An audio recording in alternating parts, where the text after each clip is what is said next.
আসসালামু আলাইকুম রহমতুল্লাহি ওয়া বারাকাতুহু। বন্ধুরা বান্ধবীরা আপনারা সবাই কেমন আছেন? আলহামদুলিল্লাহ আমি আল্লাহর রহমতে ভালো আছি।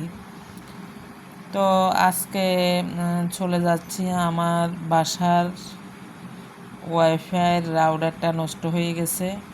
আজকে 2 দিন আমি এমবি দিয়ে চলতেছি। তো এখন আমার রাউটারটা ভাবলাম যে নিয়ে আসি। আমি চলে আসলাম অলরেডি দোকানে, যে পুরো দোকানটা আপনাদেরকে দেখাচ্ছি। আমি দোকানে চলে আসছি।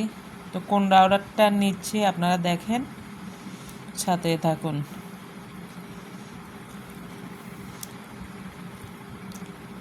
দাম কিন্তু অনেক বলতেছে, জানি না কত দিয়ে নিতে পারি।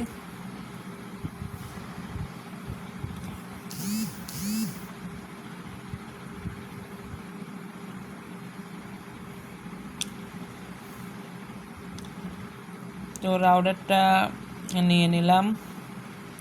অবশেষে আমাকে 2650 টাকা দাম দিছে। আমি কিন্তু রাউটার নিয়ে নিলাম 2200 টাকা দিয়ে।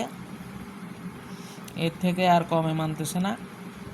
এখন আরেকটা বলতেছে আপনার 3600 টাকা। ওইটা আমার পক্ষে পসিবল না, এই জন্য আমি ওইটা নিই নাই। আমি যেটা নিছি ওইটাও 1 বছরের গ্যারান্টি বলতেছে এরা। দেখা যাক, যেহেতু আমার পরিচিত মানুষ, সেহেতু যদি কিছু দিনের মধ্যে যদি কোনো সমস্যা দেখা দেয় তাহলে আমি চেঞ্জ করতে পারবো ইনশাল্লাহ, কারণ যেহেতু আমার পরিচিত মানুষ।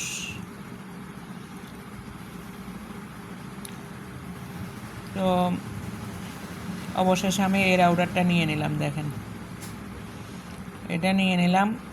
আসলে এটা কতটুকু ভালো এবং কতটুকু খারাপ হবে এটা আমি জানি না। আপনারা কমেন্টে একটু জানাইয়েন এটা কি আসলে ভালো হবে না খারাপ হবে। যদি ভালো না হয় তাহলে আমি চেঞ্জ করে নিয়ে আসতে পারবো।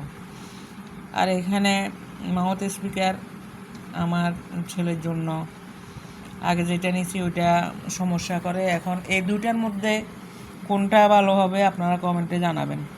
এখানে দুইটা দেখাচ্ছে, একটা বলতেছে 2500 টাকা আর একটা 1600 টাকা বলছে। তো অবশেষে আমি মাউথ স্পিকার নিই নাই, কারণ আমার কাছে আজকে এত টাকা নাই, এই জন্য আমি মাউথ স্পিকার নিলাম না আজকে। এখন আমি দেখতেছিলাম ছাতা। তো ছাতারও অনেক দাম বলতেছে, এক একটা ছাতা 1600 500 এরকম বলতেছে। দেখি তারপরও ছাতা যদি আমার রেডের সাথে হয় তাহলে নিয়ে নিব ইনশাল্লাহ। পরে আমি আর ছাতাটাও নিলাম না। ওই দোকান থেকে বের হইলাম, তখন দেখতেছি গাবগোটা।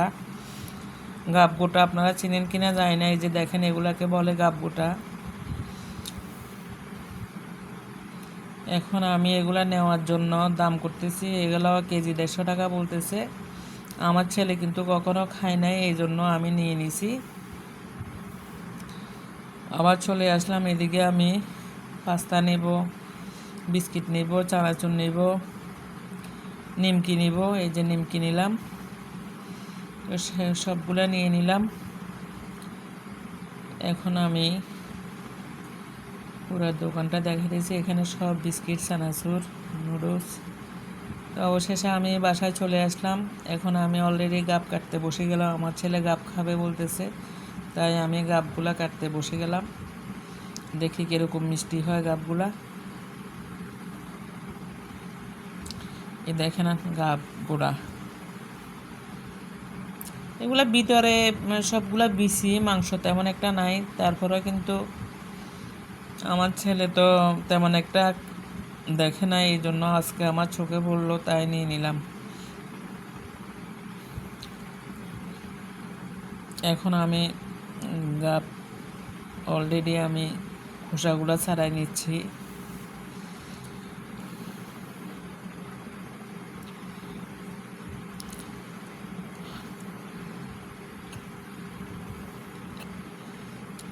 আমার গাব খোসা ছাড়ানো হয়ে গেছে। এখন আমি একটু পানি দিয়ে পরিষ্কার করে নেব। পরিষ্কার করে নিয়ে তারপরে আমার খাওয়া রেডি। তো দেখেন কার কার পছন্দ আপনাদের গাব গোটা, কার কার কাছে ভালো লাগে।